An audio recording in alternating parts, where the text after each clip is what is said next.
जय हिंद बच्चों, मैं श्री कुमार नायर स्वागत करता हूं आप सबका मेरे YouTube चैनल में, आपके अपने YouTube चैनल पे। बच्चों, आज हम पढ़ने वाले हैं chapter 3 pair of linear equation, class 10 CBSE के PYQ क्वेश्चंस। ये पिछले 5 से 10 साल के बीच जो जो क्वेश्चंस आए हुए हैं उनका एक कलेक्शन है। मैं ये क्वेश्चन इसलिए आपको पढ़ा रहा हूं ताकि आपके जो छोटे बहुत कंसेप्ट लूज हो रहे होंगे वो क्लियर हो जाए। और आपसे रिक्वेस्ट है बच्चों, क्वेश्चन को जितना ज्यादा हो सके उतना ज्यादा प्रैक्टिस करिएगा और अपने कंसेप्ट को क्लियर कर लीजिएगा। तो स्टार्ट करते हैं हम ये एक नया पूरा का पूरा सीरीज ऑफ क्वेश्चंस को। ठीक है, देखते हैं। चलो क्वेश्चन देख लीजिए। 2 lines are given to be parallel. 2 line कैसा दिया गया है? पैरेलल दिया गया है। The equation of the one line is 4x plus 3y equal to 14. पहले लाइन का इक्वेशन क्या दिया हुआ है? 4x plus 3y equal to कितना दिया हुआ है? 14. 4x plus 3y equal to 14. Then find the equation of a second line. बच्चों, आपको मालूम है जब लाइन पैरेलल रहता है, जब पैरेलल लाइन रहता है तो लाइंस किस इक्वेशन में पैरेलल लाइन का कंडीशन आता है?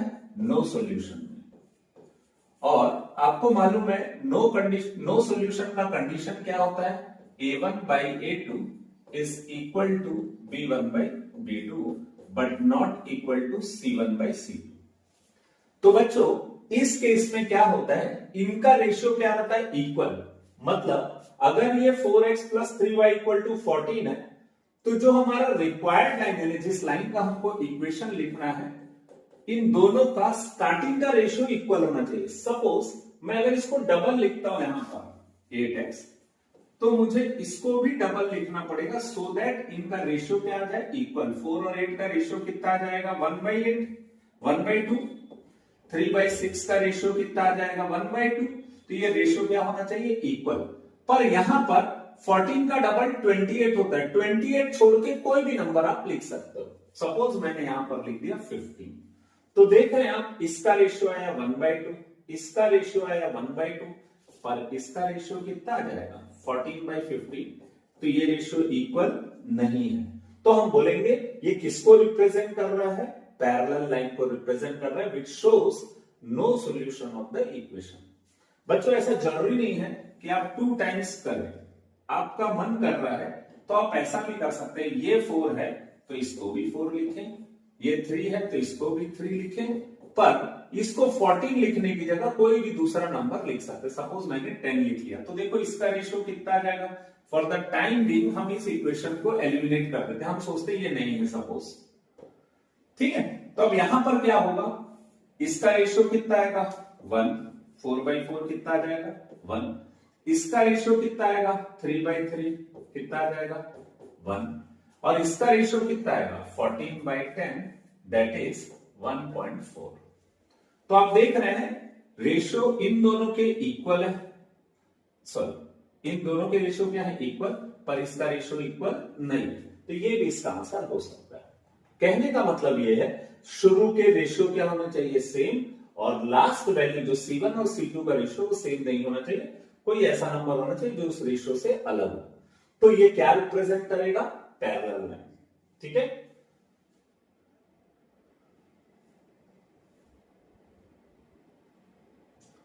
Find whether the line represented by this and this are parallel. तो पैरेलल लाइन कब होता है? जब उनका रेशियो क्या रहता है? स्टार्टिंग का इक्वल, यानी 2x plus y equal to 3, then है 4x plus 2y equal to 6। तो ये हो गया हमारा फर्स्ट इक्वेशन, ये हो गया हमारा सेकेंड इक्वेशन। नॉर्मली जब हम स्ट्रेट लाइन का इक्वेशन कंसीडर करते हैं तो वो क्या होता है? ax plus by equal to क्या होता है? c। अगर ये फर्स्ट इक्वेशन रहा तो इसको हम क्या लेते हैं? a1 b1 c1। Second equation है तो a2 b2 c2। अगर मैं इनका रेशियो निकालूं इसी के कंपैरिजन में, तो सबसे पहली बात है यहाँ a1 का वैल्यू कितना होगा? 2। b1 किसको बोलते हैं? y के कोफिशिएंट को। यहाँ y का कोफिशिएंट कितना है? 1। मोस्टली बच्चों से गलती ये होता है, अगर यहाँ कुछ नहीं रहता तो वो y लिख देते हैं। बच्चों हमको कभी भी वेरिएबल को नहीं लिखना है, ना x को लिखना है ना y को लिखना है। सिमिलरली यहाँ पे a2 का वैल्यू क्या होगा, x का कोफिशिएंट 4, b2 का वैल्यू क्या होगा, y का कोफिशिएंट दैट इज 2, c2 का वैल्यू क्या होगा 6।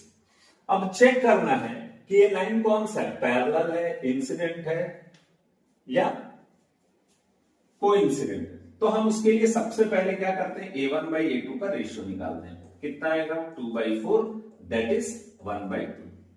फिर हम किसका रेशियो निकालेंगे, b1 by b2 का।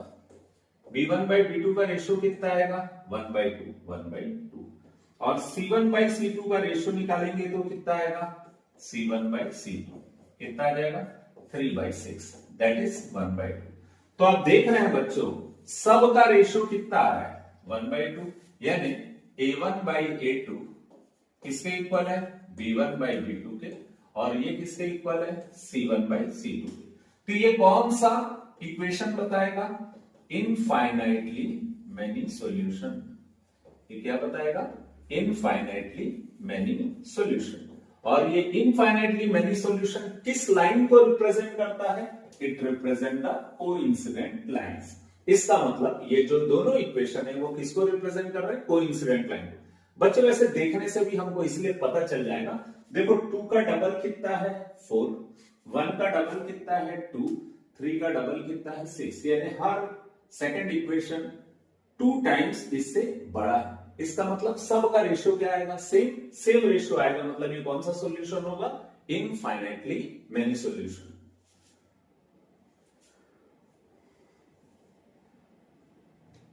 Find whether the following pair of equation linear equation is consistent और इनकंसिस्टेंट। बच्चों ये चीज हमेशा याद रखिएगा, कंसिस्टेंट उस इक्वेशन को बोलते हैं जिसके दो सॉल्यूशन होते हैं, ईदर यूनिक सॉल्यूशन और इनफाइनाइटली मेनी सॉल्यूशन।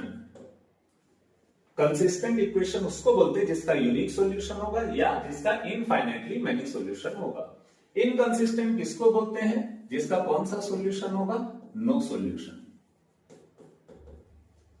अब यहां पर देखिए हमको इसको पता करना है कि ये कौन सा सॉल्यूशन है, तो उसके लिए हमको कंडीशन मालूम है। यूनिक सॉल्यूशन का कंडीशन क्या होता है, a1 by a2 not equal to b1 by b2। तो बच्चों कोई भी क्वेश्चन रहता है ना, तो हमेशा सबसे पहले किसका रेशियो निकाला करिएगा आप, a1 by a2 का। a क्या होता है x का कोफिशिएंट, यहाँ x का कोफिशिएंट कितना है 3। a2 क्या होता है सेकंड इक्वेशन में x का कोफिशिएंट, तो x का कोफिशिएंट कितना है 6। 3 और 6 को डिवाइड करेंगे तो कितना आ जाएगा 1/2। ये a1 by a2 हमने निकाल दिया। अब हम क्या निकालेंगे, b1 by b2। तो b1 by b2 जब निकालना रहेगा तो b1 क्या होता है y का कोफिशिएंट, यहाँ y का कोफिशिएंट क्या है 2, यहाँ y का कोफिशिएंट कितना है -4। तो बच्चों 2 और 4 को कैंसिल करेंगे तो कितना आ जाएगा 1/2। लेकिन यहाँ पे एक और चीज बचा हुआ है दैट इज माइनस। तो आप यहां पर नोटिस कर रहे हैं ये है 1/2 और ये है -1/2। ये दोनों इक्वल है क्या, 1/2 और -1/2 इक्वल नहीं है, क्योंकि ये पॉजिटिव है और ये क्या है नेगेटिव। तो जब दोनों का रेशियो इक्वल नहीं रहता तो वो किसको रिप्रेजेंट करता है, यूनिक सॉल्यूशन। और यूनिक सॉल्यूशन किसके लिए रहता है, कंसिस्टेंट के लिए। तो हम बोलेंगे the pair of linear equation is consistent. Clear है बच्चों, सिंपल सा है। आपको हर बार कैसे चेक करना है, रेशियो निकाल के चेक करना है।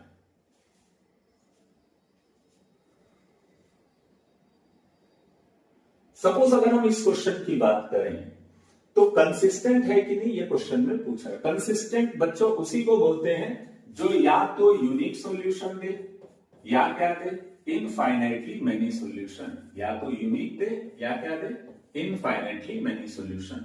तो हम यहां पर क्या करते हैं, पहले इक्वेशन को लिखते हैं। ये फर्स्ट इक्वेशन है, let it be equation number 1। तो फर्स्ट इक्वेशन में a किसको बोलेंगे 2 को, b किसको बोलेंगे y के कोफिशिएंट को, और c किसको बोलेंगे,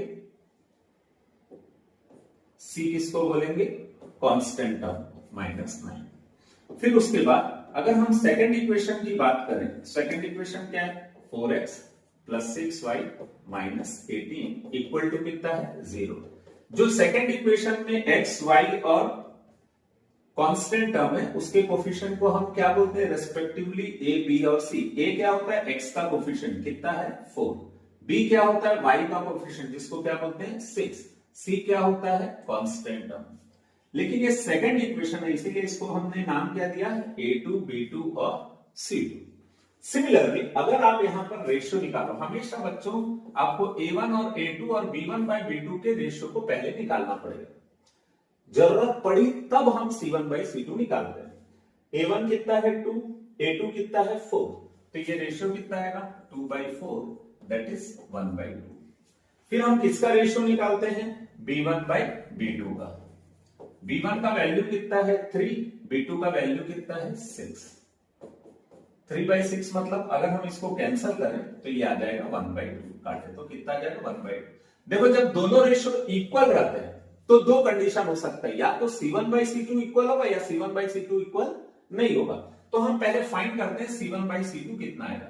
C1 का वैल्यू -9, C2 का वैल्यू -18, दोनों कैंसिल आउट हो जाएगा, कितना आ जाएगा आंसर 1/2। तो आप यहां पर देख रहे हैं A1/A2 किसके इक्वल है, B1/B2 के, और किसके इक्वल है, C1/C2, यानी तीनों इक्वल है। तीनों इक्वल है मतलब कौन सा कंडीशन होगा, infinitely many solution.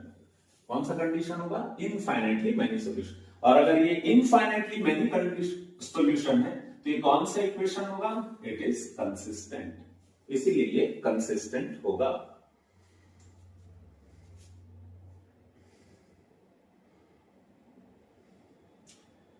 Given the linear equation 3x plus 4y equal to 9, आपको एक इक्वेशन दिया हुआ है 3x plus 4y equal to 9, ये आपको एक इक्वेशन दिया हुआ है। Right another linear equation in these two variables such that geometrical representation of the pair so formed is intersecting line.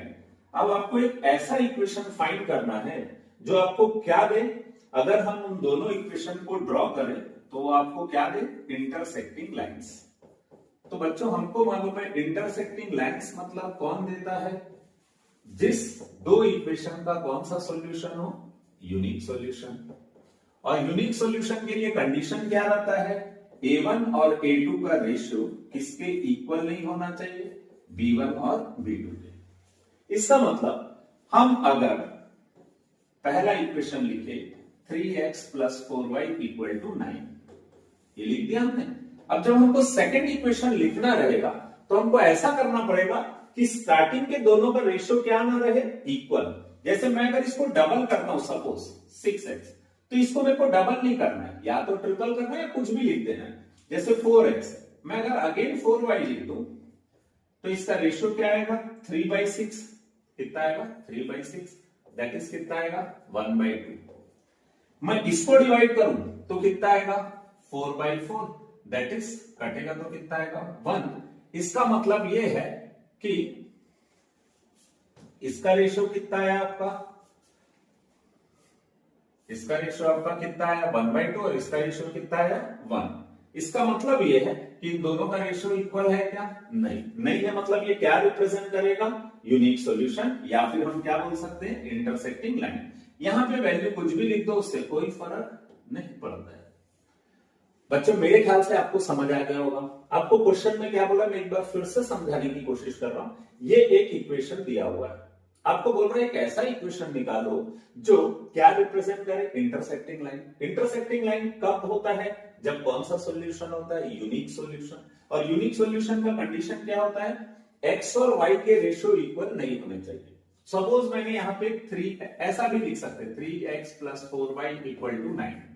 तो यहां पे मैं अगर सपोज 3x ही लिख दूं तो यहां पे 4 नहीं लिखना, मेरे को कोई और नंबर लिखना है। तो देखो इन दोनों का रेशियो कितना आएगा 3/3, कितना आएगा 1/1, इसका रेशियो कितना आएगा 4/5।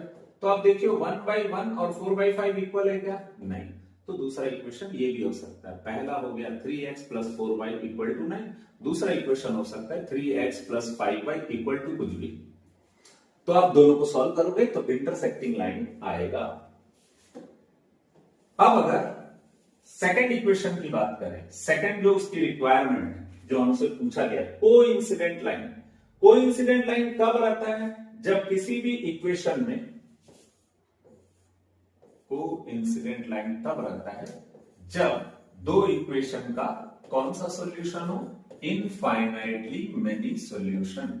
जब इनफाइनाइटली मेनी सॉल्यूशन हो तब वो क्या रिप्रेजेंट करता है, coincident line.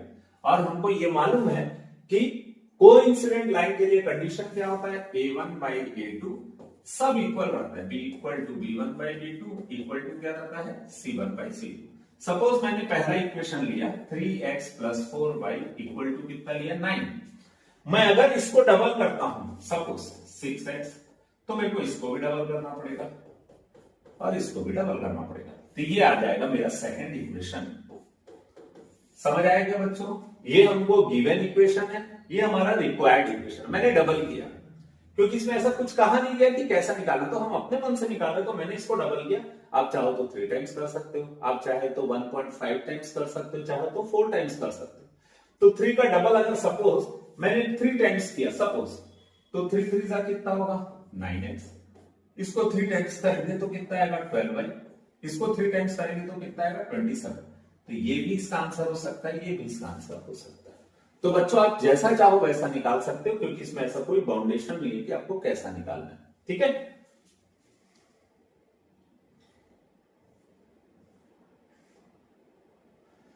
Next question, for what value of p does the pair of linear equation given below have unique solution. अब आपको देखिए क्वेश्चन में दो इक्वेशन दिया है, 4x plus py plus 8 equal to 0 पहला इक्वेशन, दूसरा इक्वेशन दिया है 2x plus 2y plus 2 equal to 0। अब क्वेश्चन में कौन सा कंडीशन लेने बोला है, यूनिक सॉल्यूशन। तो हमको ये मालूम होना चाहिए कि यूनिक सॉल्यूशन का कंडीशन क्या है।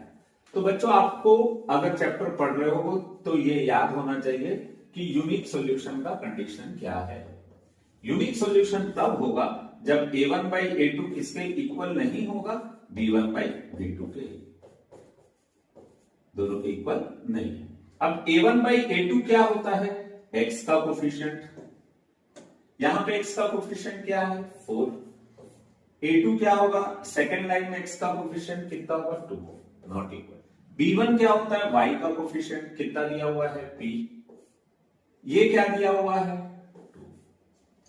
तो बच्चों यहां पर आपको अब किसका वैल्यू फाइंड करना है, p का वैल्यू फाइंड करना है। मतलब हमारा टारगेट कौन है, p। जब टारगेट p है तो p को छोड़ के बाकी सब वैल्यू कहां चले जाएंगे, इधर। तो आप देख रहे हैं, आप इसको लिख सकते हैं ये 4/2, ये जो 2 डिवाइड में इधर आके क्या हो जाएगा, मल्टीप्लाई, तो 2 और 2 कैंसल हो जाएगा। तो अब आपको क्वेश्चन में यही पूछा था कि p का वैल्यू क्या होना चाहिए। तो बच्चों यहां देख के ही आपको समझ आ जाएगा p का वैल्यू कुछ भी हो सकता है, 4 बस नहीं होना चाहिए। 4 को छोड़ के कोई भी वैल्यू लो, ये यूनिक सॉल्यूशन देगा। मतलब यहां पे आप इस जगह पे 4 को छोड़ के कोई भी वैल्यू लिख लो, आपका सॉल्यूशन क्या आएगा, यूनिक सॉल्यूशन, ठीक है।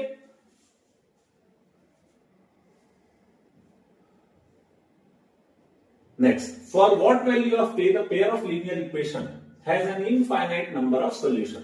अगेन अब आपको क्या दिया हुआ है, दो इक्वेशन दिया हुआ है और आपको क्या रिप्रेजेंट करने बोल रहा है, कोइंसिडेंट लाइन के लिए k का वैल्यू। देखो बच्चों ऐसे तो हम देख के ही समझ सकते हैं, 3 का डबल कितना दिया हुआ है 9, 4 का डबल ट्रिपल कितना, 3 का ट्रिपल कितना हुआ है 9, 4 का ट्रिपल कितना दिया है 12, तो k दिया हुआ है, तो किस नंबर का ट्रिपल 6 होता है। तो आपको मालूम है k का वैल्यू 2 आना चाहिए, तो यहाँ पे 2 लिखेंगे तो याद आएगा। पर हमको ऐसे हवा हवाई नहीं खेलना है, हमको क्वेश्चन को सॉल्व करना है। तो हमको क्या करना पड़ेगा, इन वैल्यूज को लिखते हैं पहले। a1 का वैल्यू क्या होगा, x का कोफिशिएंट, ठीक है। फिर b1 किसको बोलते हैं, y के कोफिशिएंट को। तो बच्चों यहाँ पे साइन वाइन को नहीं छोड़ना है, साइन को भी प्रॉपर लिखना है। c किसको बोलते हैं, कांस्टेंट टर्म को। कांस्टेंट टर्म क्या है हमारा 3। ऐसे ही अगर हम सेकंड इक्वेशन की बात करें तो सेकंड इक्वेशन में x का कोफिशिएंट कितना है 6, जिसको हम a लेंगे। b2 किसको लेंगे, y के कोफिशिएंट को, कितना आएगा -12। c2 क्या होगा 9। अब यहां पे बोला है इनफाइनाइटली मेनी सॉल्यूशन, तो कंडीशन क्या होता है इनफाइनाइटली मेनी सॉल्यूशन का, condition for infinitely many solution क्या कंडीशन होता है, इसका कंडीशन होता है a1 by a2 is equal to b1 by b2 is equal to C1/C2। तो बच्चों अब इसके लिए हमको क्या करना पड़ेगा, इस वैल्यूज को पुट करना पड़ेगा। A1/A2 कितना है K/6 इक्वल B1/B2 कितना है -4/-12 और C1/C2 कितना है 3/9।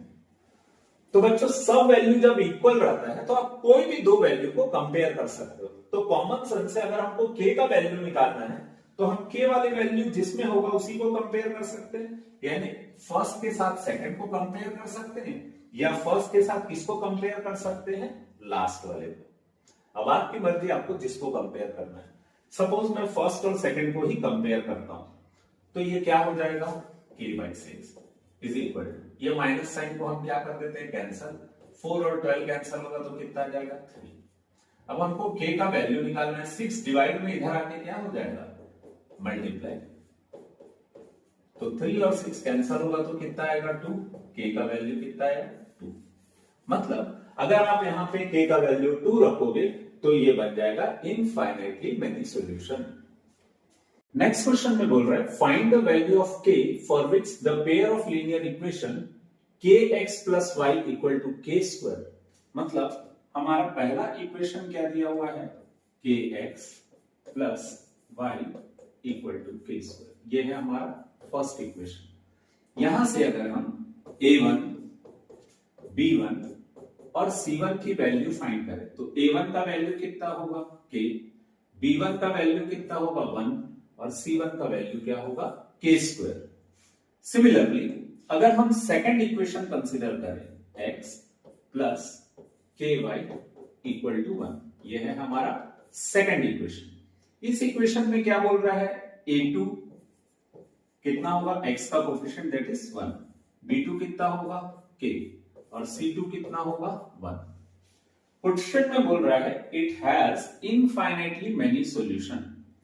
तो कंडीशन क्या होता है मेनी सॉल्यूशन का, कंडीशन फॉर मेनी सॉल्यूशन,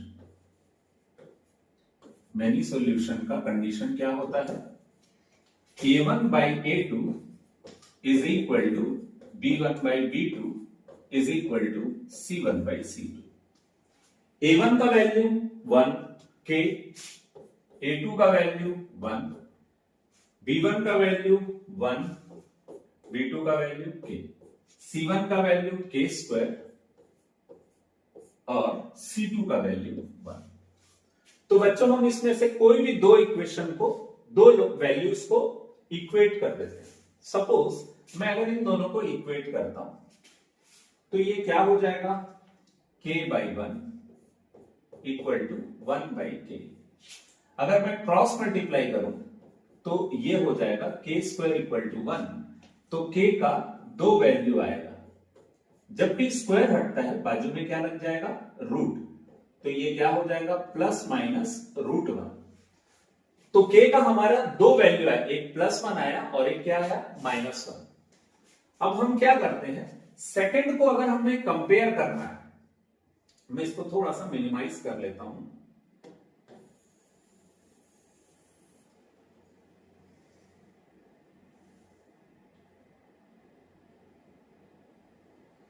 अब मैं अगर सेकंड इक्वेशन को कंसीडर करता हूं, इन दोनों को कंसीडर करता हूं, या हम ऐसा भी कर सकते हैं इन दोनों को कंसीडर कर सकते हैं। बेटर ये रहेगा क्योंकि ये क्रॉस मल्टीप्लाई होगा तो k क्यूब हो जाएगा, इट विल क्रिएट प्रॉब्लम। तो हम इन दोनों को कंपेयर करते हैं। तो यहां पे क्या आएगा k/1 इक्वल टू कितना होगा k स्क्वायर/1, k/1 कितना होगा k स्क्वायर/1 कितना होगा k स्क्वायर। अब बच्चों नॉर्मली इसमें गलती यह होता है कि बच्चे क्या करते हैं, जब देखते हैं कि k और k है तो ये दोनों को कैंसिल करके 1 लिख देते हैं, k इक्वल टू 1, पर वो गलत है। आपको करना क्या पड़ेगा, इसको सिंप्लीफाई करना पड़ेगा क्योंकि ये क्वाड्रेटिक है, क्वाड्रेटिक इक्वेशन। तो प्लस के इधर आके क्या होगा माइनस के, तो आप यहां से k को क्या निकाल सकते हैं कॉमन, तो ये हो जाएगा, यहां 2k था, एक के बाहर निकला तो एक के बचेगा माइनस, ये के बाहर निकला तो यहां पे क्या बचेगा 1। तो यहां से हम ये फाइंड कर सकते हैं k का वैल्यू कितना आ गया 0 और k - 1 इक्वल टू भी कितना आ गया 0, तो k इक्वल टू कितना आ गया 1। अब आपके साथ प्रॉब्लम ये होगा कि आपके पास k की अलग अलग वैल्यू आई, एक वैल्यू है k इक्वल टू 0 और एक है k इक्वल टू 1 इसके हिसाब से। और जो हमने फर्स्ट टू केसेस को लिया था उसके हिसाब से k इक्वल टू कितना आया, एक आया है +1 और एक आया है -1। तो इन दोनों में ऐसा कौन सा कंडीशन है जो दोनों को सेटिस्फाई कर रहा है? तो दोनों को सेटिस्फाई कौन कर रहा है? k equal to 1। तो इस क्वेश्चन में k का वैल्यू क्या होगा जो दोनों को सेटिस्फाई कर रहा है? तो the value of k for which the given equation is infinitely many solution is k equal to 1। इसका आंसर होगा k का वैल्यू जब आप 1 पुट करेंगे तो इसमें क्या आएगा? Infinitely many solution. इसके बाद का जो क्वेश्चन है, solve the pair of equation graphically. तो बच्चों हम पहले क्या करते हैं, कोई भी एक इक्वेशन को कंसीडर करते हैं। 4x minus Y equal to क्या है? 4। सपोज हमने इस इक्वेशन को कंसीडर किया तो x और y की मिनिमम 2 वैल्यूज आपको लेनी है।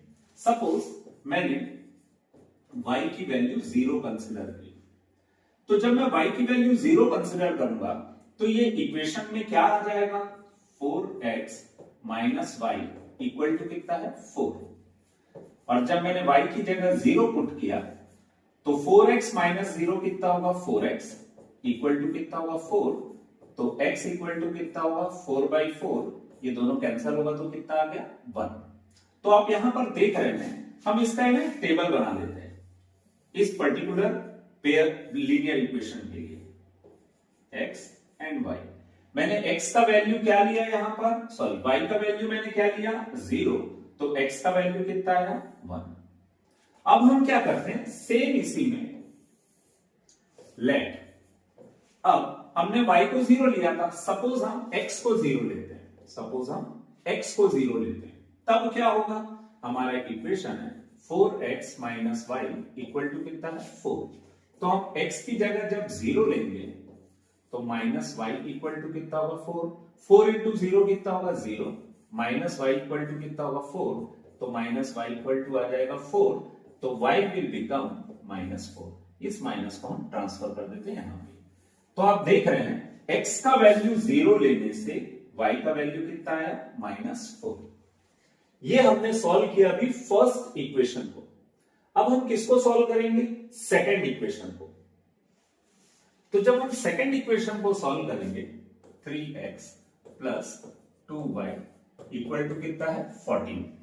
अब मैं यहां पे क्या करूंगा, लेट मैं लेता हूं x को 0।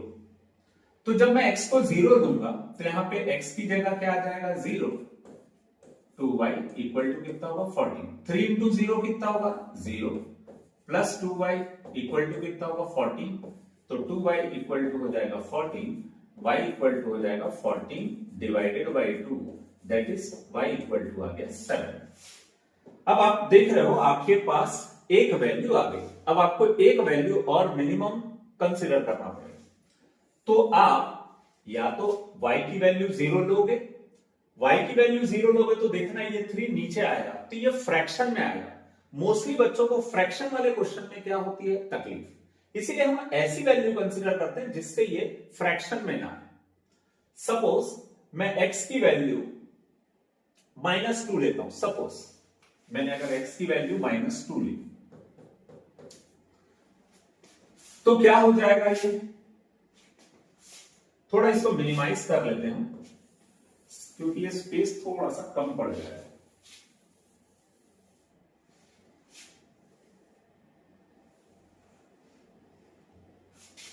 अब मैं क्या करता हूं, x की वैल्यू मैं क्या ले लेता हूं? -2। x की वैल्यू मैंने क्या ली? -2। 3x plus 2y equal to कितना है? 40। अगर मैं x की जगह -2 लेता हूं तो ये क्या हो जाएगा? 3 इंटू -2 कितना होगा?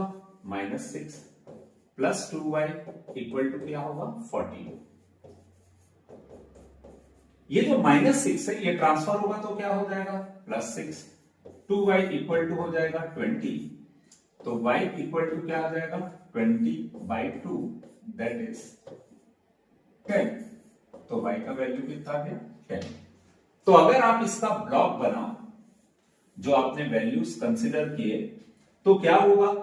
हम x और y की वैल्यू कंसिडर करेंगे। एक्स की वैल्यू जब मैंने 0 ली, एक्स की वैल्यू जब मैंने 0 ली तो y का वैल्यू कितना आया 7, और x की वैल्यू मैंने जब -2 ली तो y का वैल्यू कितना आया 10। तो अब बच्चों देख रहे हो आपके पास फर्स्ट इक्वेशन के लिए आपके पास 2 वैल्यू आ गई, सेकंड इक्वेशन के लिए भी आपके पास कितनी वैल्यूज आ गई 2 वैल्यू। तो अब इन दोनों वैल्यूज को लेके हमको एक ग्राफ ड्रॉ करना पड़ेगा। देखो बच्चों ये है वो ग्राफ जिसको हमको प्लॉट करना है। अब यहां पर हम क्या करेंगे, सबसे पहले ये हमारा फर्स्ट इक्वेशन था, इसकी वैल्यू को प्लॉट करते हैं। x का वैल्यू कितना है 1, ये है x का वैल्यू 1, y का वैल्यू कितना है 0, तो ये होगा हमारा रिक्वायर्ड कोऑर्डिनेट, हम इसको लिखेंगे 1, 0, ठीक। फिर x का वैल्यू 0, x का वैल्यू 0, y का वैल्यू -4, y का वैल्यू -4, ये हो जाएगा 0, -4। अब आप देख रहे हो यहां पे हमारे पास 2 पॉइंट आ गए, ये हो गया पहला पॉइंट ए, ये हो गया दूसरा पॉइंट बी। अब हमको क्या करना है, इनको जोड़ना है।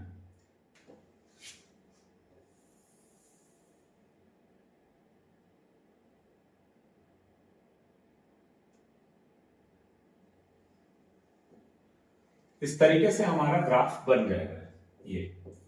ये जो ग्राफ बना है, ये जो स्ट्रेट लाइन हमने ड्रॉ किया है, ये किसका वैल्यू है 4x - y = 4। ऐसे ही हमको किसका ग्राफ ड्रॉ करना पड़ेगा 3x + 2y = 14 का। अगेन हम x का वैल्यू क्या लेते हैं 0, y का वैल्यू 7, ये हो गया हमारा पहला वैल्यू 0, 7। हमेशा बच्चों एक चीज याद रहेगा, आप रखिएगा, जो 0 होता है उसको कोई भाव नहीं देना है। जैसे यहाँ पे y 0 हो गया और x 1 हो गया, तो हमको पूरा कंसंट्रेशन हमारा किस में करना है x एक्सिस में, क्योंकि x का वैल्यू 1 है और y 0, तो 1 पे इसका कोऑर्डिनेट पॉइंट करेंगे। सिमिलरली यहाँ पे x को भाव नहीं देना क्योंकि वो 0, y का वैल्यू कितना है 7, तो ये y एक्सिस है, y का वैल्यू 7, इसको हमने पॉइंट कर दिया। तो ये हो गया हमारा सेकंड पॉइंट, थर्ड पॉइंट, ये हो गया C। अब इसका नेक्स्ट पॉइंट हमको निकालना है, x का वैल्यू -2 वो है यहाँ पे, और y का वैल्यू है 10, ये -2 और y का वैल्यू 10, तो ये होगा हमारा नेक्स्ट पॉइंट, जिसको हम क्या ले लेते हैं D। ये हमारा C, ये क्या है D। तो आपको ये समझ आ गया होगा, x का वैल्यू -2, y का वैल्यू 10, तो ये हो गया हमारा रिक्वायर्ड कोऑर्डिनेट। अब हमको इसको और इसको दोनों को क्या करना पड़ेगा, ज्वाइन करना पड़ेगा।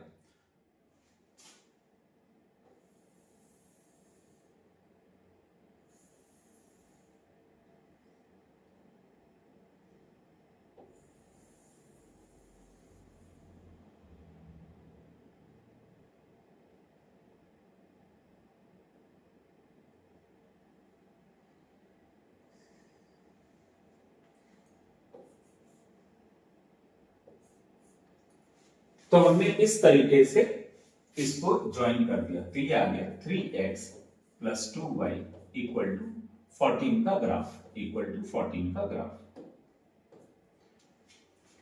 इस तरीके से बच्चों हमको क्या करना पड़ेगा, ग्राफ को ड्रॉ करना पड़ेगा।